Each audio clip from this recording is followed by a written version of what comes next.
Hello students.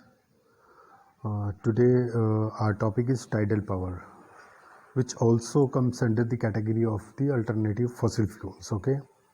Today, as we have to discuss about the tidal power, and previous lecture we discussed about the wave energy, and today we will discuss about the tidal energy. So both the energy, wave energy and tidal energy, are related to the ocean energy basically, because these both generated by the ocean effect. Okay. So we can say that how we can generate, and the outline which we will cover under this section is the introduction, tidal barrage, electricity generation, pumping, advantages and disadvantages, and conclusion. Okay. So when we come to the introduction of the tidal energy, so definitely we have to understand about the phenomena by which the tides generated into the ocean. So we have a moon, sun and earth. So due to the gravitational forces of the moon and sun and the rotation of the earth, we basically get the effect of the tidal or the tides. We feel or experience the tides into the ocean. So they are basically both the effect because of the moon, sun and the earth. So why do the tides come and go? So we have a earth rotation, as I told you, and we have a moon and sun. So minimum low tide at the above or the polar view, and the maximum tide at a below, where exactly we have alignment with the moon and earth. So it is all due to the gravitational forces of the moon and sun, and also the rotation of the earth, we generate or we experience the tides in the ocean. The gravitational force of the moon causes the ocean to bulge along an axis pointing directly at the moon, and the magnitude of this attraction depend on the mass of the object and its distance away. So basically we can say, according to these lines, so we can say that the distance between the moon, sun and the earth gives you the phenomena of the tides, but high tide and the low tide depend upon the distance as well the attraction of the mass. So we have two kind of tides basically we feel in that. First is a spring tide and second is a neap tide. So spring tide are basically experienced when there is a sun, moon and the earth are in the aligned manner. So when the sun and moon are in the line, their gravitational attraction on the earth combines and causes spring tides. Means moon and sun should be in the a single line, so we'll experience the spring tides. Second, we have a neap tides, when there is a right angle or the angle between the moon and sun is proximity of 90 degrees, so we will experience the neap tides.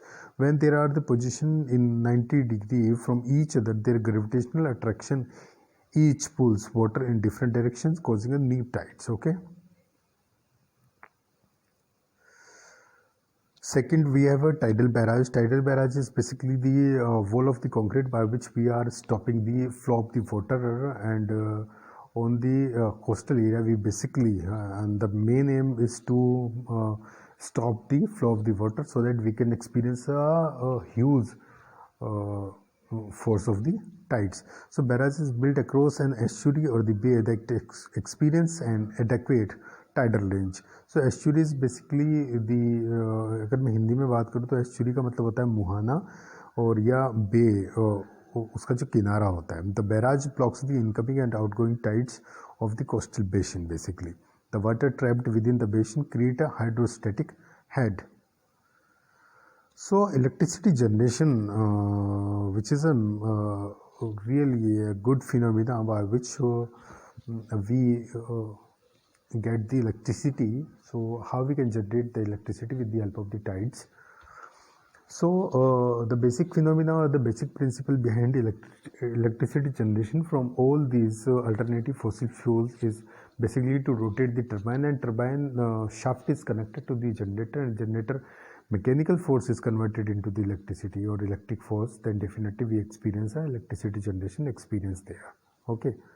So generation system basically what kind of a dam, or that is known as a barrage, built across the mount on the surface of the earth or we can say on the mouth of the estuary. So sluice gate allows the incoming tides to fill the basin. Basically, as the tides ebbs, the water is forced through a turbine system to generate the electricity. So we can say from this, at the blue or the spring nature of the water shows you the flow of the tides, and we have a turbine at a below level or the down step.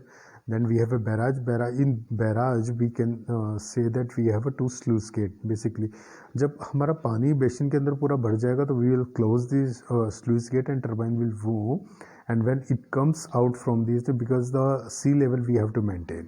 Okay तो सी का level जब कम रहता है, basin में पानी ज़्यादा होता है, तो जब बेसिन के अंदर हम पानी को भरते हैं स्लूइस गेट की हेल्प से, तो टरबाइन हमारी मूव करती है। और जब सी के अंदर टाइड्स हमारी लो हो जाती है तो बेसिन का पानी हमारा वापस सी के अंदर जाता है, तो भी हमारी टरबाइन मूव करती है। और हम ये कह सकते हैं कि टरबाइन के अंदर लगे हुए जो उसकी पंखुड़ियाँ हैं या उसके जो फैंस हैं, वो उनका नेचर कुछ इस प्रकार का होता है कि चाहे इनकमिंग वाटर हो या outgoing water, definitely it will rotate in the single और the clockwise direction and it will generate a electricity. Okay, so कितने तरीके के हमारे जनरेटिंग सिस्टम हो सकते हैं? तो बल्ब टर्बाइन सिस्टम हमारे पास हो सकता है, rim turbine system and oscillating wave या water column system. So bulb turbine system basically क्या है कि इसके अंदर एक बल्ब हैंगर लगा होता है, वाटर फ्लो है, बल्ब केसिंग है, जनरेटर लगा हुआ है, टरबाइन उसके साथ में अटैच है हमारी। वाटर फ्लो जब उससे कनेक्ट होगा तो डेफिनेटली टरबाइन हमारी मूव करेगी और जनरेटर जनरेट करेगा हमारा electricity. Bulb turbine is one is which water flows around the turbine. तो यहाँ टरबाइन हमारा जो मेंटेनेंस कॉस्ट है वो थोड़ी ज़्यादा हो सकती है, क्योंकि टरबाइन हमारा पानी के अंदर है, तो definitely because of the salt nature of the water, definitely the corrosion effect will create here and the turbine blades would worn out. Okay, rim turbine system क्या है? बेसिकली ये भी एक तरीके का ही वही बल्ब टरबाइन सिस्टम की तरह। The generator is mount at right angle to the turbine blades making access easier. बस इसमें क्या करा है हमने कि उसके एक्सेस को थोड़ा ईजी बना लिया।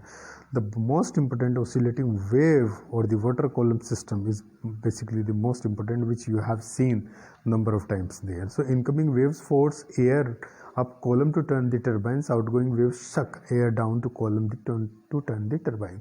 तो बेसिकली क्या है कि इसके अंदर ये एक माउंटेन है, माउंटेन के नीचे हमने यानी कि एस्चुरी के पास हमने इस टर्बाइन सिस्टम को बनाया, जैसे कि ऑसिलेटिंग वाटर कॉलम हम लोग बोलते हैं। इसके अंदर क्या रहता है? बेसिकली ये कॉलम है, कॉलम के अंदर जब हमारा पानी इंसर्ट होगा, जहाँ हमने लिखा है कि incoming wave force air out of oscillating water column, तो जब इसके अंदर जाता है पानी हमारा, तो अंदर इसके जो हवा है उसके प्रेशर से अपवर्ड डायरेक्शन में एरो लगाया है, वहाँ पे टरबाइन हमारी लगी है, तो अपवर्ड डायरेक्शन में जब हमारा एयर प्रेशर जनरेट होगा, definitely the turbine will move. और जब सी का लेवल हमारा कम होता है यानी कि टाइड्स हमारी लो होती है, तो यही हवा हमारा जब सी का जो पानी है और इस कॉलम के अंदर जो पानी इंसर्ट हुआ था हमारा वापस जाता है समुद्र में, तो इस पूरे के अंदर जितनी भी एयर होती है वो हमारी नीचे की तरफ शिफ्ट होती है। डेफिनेटली एरो इंडिकेट कर रहा है आपको नीचे की तरफ, उसका फ्लो रहता है समुद्र की तरफ, सी की तरफ, तो हमारा टरबाइन फिर मूव करता है। और ये दोनों ही तरीके से हमारा अपवर्ड डायरेक्शन में और डाउनवर्ड डायरेक्शन में, हाई टाइड्स और लो टाइड्स, दोनों ही तरीके से हमारा ये टरबाइंस को मूव करेगा, जिससे कि हमारा इलेक्ट्रिसिटी जनरेट होगा। Okay, so pumping system basically इसके अंदर क्या काम करता है? तो turbine in the barrage can be used to pump extra water into the basin at the period of low demand. जब हमारी लो डिमांड होती है तो तब पंप हमारा इसके अंदर काम करता है, जो एक ये टरबाइन लगी हुई है बैराज में, तो turbine in the barrage can use to pump extra water into the basin. जो एक्स्ट्रा वाटर है उसे बेसिन के अंदर लाते हैं जब हमारी डिमांड कम रहती है, और यूजुअली ये नाइट में होता है। When demand is low, extra water is pumped in and the power is generated at the time of the high demand. तो हम क्या करते हैं कि बेसिन के अंदर पानी को इकट्ठा कर लेते हैं, जब हमारी डिमांड ज़्यादा होती है तो तब हम उस पानी को वापस छोड़ते हैं स्लूज गेट की हेल्प से, तो टरबाइन हमारा मूव करता है और वो वापस जो पानी है मेरा वो सी के अंदर चला जाता है। तो ये प्रोसेस हमें 365 डेज़ तक हमें मिलेगा, 24/7 वो काम करता है। डिपेंड करता है कि रात को हमारी डिमांड कम होती है तो जो टाइड्स है, टाइड्स का नेचर भी वहाँ पे स्लो हो जाता है, थोड़ा सा लो हो जाता है, तो जिसके चलते हमारी डिमांड कम हो जाती है लो टाइड्स की वजह से, तो उस टाइम हम अपने पानी को सिक्योर कर लेते हैं बेसिन में स्लूज गेट की हेल्प से। ओके, सो टाइडल पावर बेसिकली इंडिया में कहाँ होता है, गल्फ ऑफ कॉम्बे, जहाँ पे अप्रोक्सीमेटली 7000 मेगावाट का एस्टिमेशन है हमारा, और पोटेंशियल इतना है कि हम इतना पावर वहाँ पे जनरेट कर सकते हैं। Gulf of Kutch approximately 1200 megawatt का पावर जनरेशन और पोटेंशियल वहाँ पे है हमारा। टेक्नो इकोनॉमिक्स की अगर हम बात करें तो feasible report now been examined according to the potential और the total potential in the India as well as in the world. Okay, so advantage सबसे बड़ा ये है कि once you have build it, tidal power is free because the incoming cost और the incoming input cost is really free because the tides is created by the natural phenomena or the natural process, gravitational force. So we are not supposed to put any effort to create the tide. So definitely the incoming raw material is very much free for us. It produces no greenhouse gases or the other wastes. So because there is no pollution, no pollutant is created by the tidal energy, so it will not contribute to increase the greenhouse gases. That's why we can reduce the global warming, and also we can say that there is no wastage because the water is being circulated or the coming into the basin and goes out and come back to the sea level, so there is no wastage. It needs no fuel because there is no combustion of the fuel like a coal, petroleum or the natural gases we are using in it.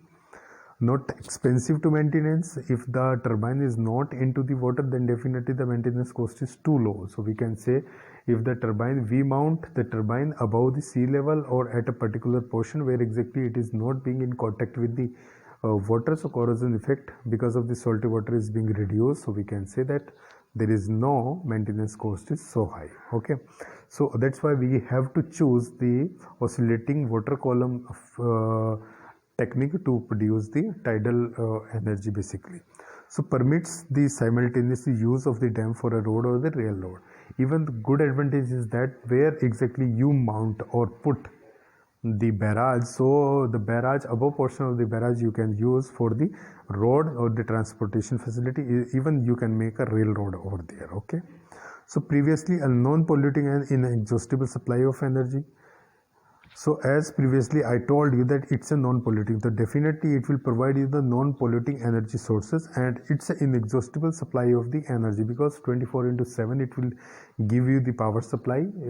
It depend upon your potential or the requirement of the supply demand, how much supply you need. So that particular instant of time you can generate electricity. If there is low demand, then definitely you can secure the water with the help of the pumping system into the basin, so that you can in future uses of that basin water can generate the electricity with the help of the rotation of the turbine. Okay, but when there is a pros, the cons is also exist there because the advantages really rectifies with the help of the disadvantages, and the both comes and goes out. Okay, so disadvantage is that building of the barrage is very expensive. Definitely the building of the dam or the barrage is expensive, so it will need a lot of cost by which you have to bear it. Once you bear it, then definitely 50 to 60 years at least you are not supposed to invest more money to generate the electricity in that. Okay, needs a wide area. Definitely to produce a huge number or the huge potential of the energy, you need a wide area, and few suitable sites are available. So this is biggest disadvantages because in India, if we talk about the India, so Gulf of Cambay and Gulf of Kutch are basically the more potential sites where exactly we can put our tidal energy resources or the barrage by which we can produce the energy. Okay, so this is biggest disadvantage because of the few suitable sites are available in India. So that's all for the tidal energy. We can check out the good example or the demonstrate the example of the Lawrence tidal power station, which produce approximately 240 megawatt of energy, and the above surface of the tidal barrage we can use as a transportation of the car and bikes. So conclusion is that tidal power is proven technology and has the potential to generate the significant amount of electricity at a certain site around the world. तो tidal power ने prove कर दिया कि that it's really a high potential energy resources and significant amount of electricity at a certain site around the world can be generated with the help of the tidal power station. Okay, although our entire electricity needs could never be met by the tidal power alone, it can be invaluable source of renewable energy, and definitely we need some more resources by which we can produce the energy. Okay, so these are the references. With the help of the Google and the paper of the tidal generation, we have checked out and we read out, and then after we can come to the conclusion, and we made this PPT for you, and IEEE paper on the tidal power in India we also read out. Okay, so that's all for the tidal energy. Definitely you can get benefit with these slides, even the information being provided by me. If you have any sort of the confusion and the curiosity to know more about it, so you can write mail to me. Even you can write some suggestions or the advice in my inbox of the YouTube channel. Even you can send me a WhatsApp messages to my number. Okay, thank you. Thanks a lot. Thank you all.